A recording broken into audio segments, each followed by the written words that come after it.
Asset allocation, risk tolerance.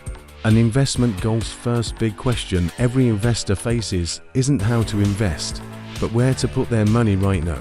It's the constant conflict between safety and growth. If you choose safety, you lose money to inflation.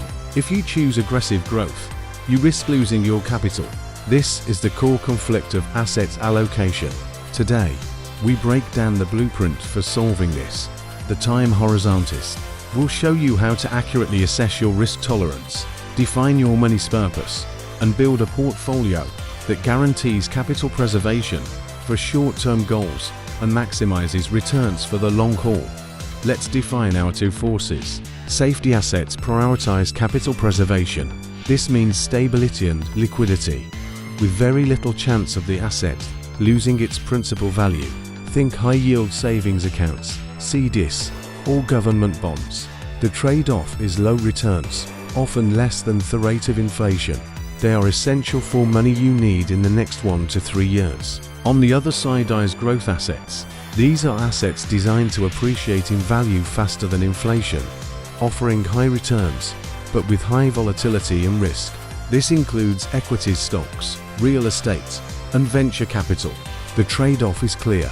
You must be prepared for the asset's value to drop significantly over short periods.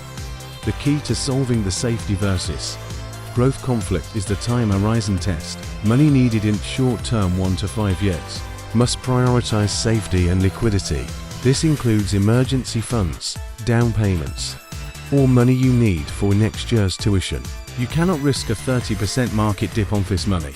Conversely, money needed in the long term 10+ years must prioritize growth. This is retirement or generational wealth. Since you have decades to recover from market crashes, the guarantee of beating inflation is more important than day-to-day stability.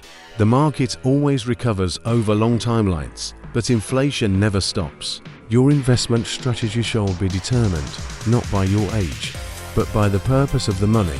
Now, for the actionable blueprints. When you are far from retirement 20 years, a portfolio of 80% growth and 20% safety is standard.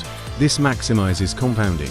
As you approach retirement 5 to 10 years out, you enter the de-risking phase.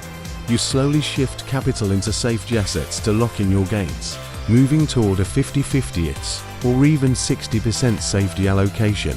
The biggest mistake investors make is taking long-term risk with short-term money, or, conversely, letting retirement funds sit in a savings account where inflation destroys their value.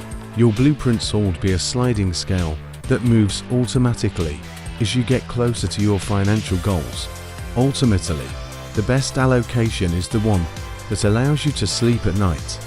Understanding your own risk tolerance is as vital as understanding the market. Use the time horizon test, stay disciplined, and always let your money's purpose, not your emotion, determine its risk level.